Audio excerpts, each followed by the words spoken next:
only managing to save 3 of those Zerglings, and those Zerglings are going to get in here, try to do a little bit of scouting and possibly harass a little bit. It's going immediately for that Mule, which getting that Mule as quick as possible is definitely a good idea if you've got some Zerglings in harassing, because obviously that Mule harvests a lot quicker.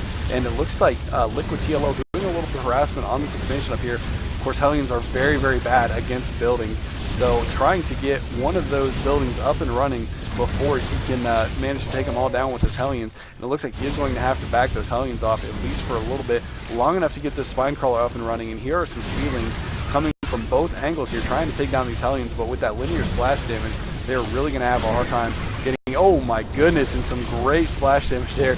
And the Queen getting a little bit too far off the creep here, may not be able to get back to that Spine Crawler in time. No, he does make it to the creep, so he is going to be able to hold on. But going back to TLO's base, TLO already does have his expansion up and running and is fully mining at it, and that Queen is going to go down at the hatchery. So MaDFroG is in a pretty tough position here. He has not managed to successfully get his expansion up and running, and getting some more Zerglings out here to try to defend this, managing to take down a couple of those Hellions, but really he needs to get those out of there and get some significant miners up at that base in order to catch up to this game right now, because as you can see on the income tab here, he is severely behind. Only at he's actually about 400 to 500 minerals per minute behind, although he just now getting some mutas out. There is one Thor though, so that one Thor is going to easily be able to dispatch of those mutalisks. So great gaming sense from TLO there. I'm sure he was able to scan. I did not actually deliberately catch a scan, but I'm sure he was able to catch a scan on MaDFroG's base here to see that these mutalisks were coming. And of course, mutalisks are a lot more mobile than Thors, so trying to take advantage of that fact there. Although these mutalisks a little bit too close to that cliff, as you can see, there is some insane range on these Thors from the anti-air, and it looks like he is going to force TLO to back off his miners at this base. Although here comes the Thor out to defend against this mutalisk threat, and there is just so much splash damage from that Thor going on these mutalisks. I don't know why he's still in this right now, because these mutalisks are all almost dead. One more shot from one of those Thors, and I'm pretty sure he would have lost every one of those mutalisks.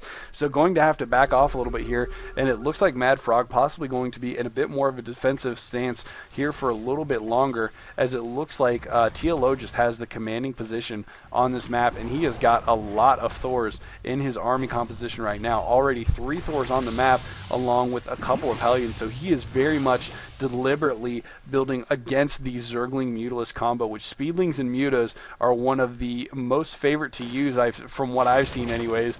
Zerg combos just gives you so much mobility, and Speedlings give you a ton of map control. The unfortunate thing is that they are very easily countered by this unit combination.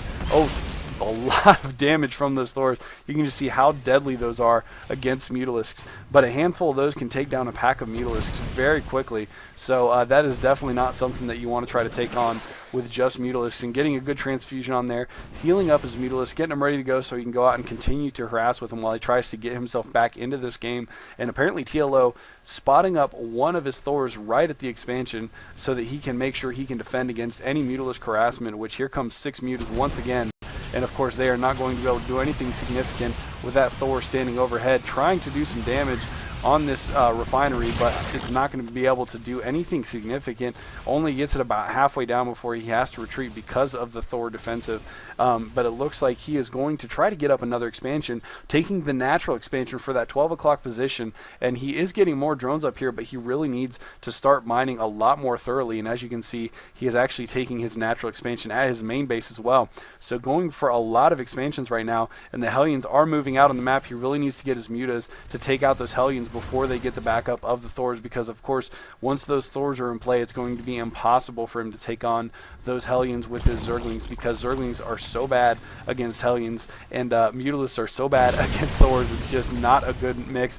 And here come the Roaches finally. Roach is decent against both Hellions and Thors, and that is exactly what he needs to get himself back into this game. But unfortunately there are only 3 Hellions out right now, or 3 Roaches out right now rather, and I don't think that's going to be enough. As you can see, even the Roaches get taken down with enough Hellion fire. So trying to take down some of those Hellions, but just cannot pull it off. And those Thors easily picking off a few Overlords while these Hellions go to work on the last defending units that MaDFroG has in his base right now.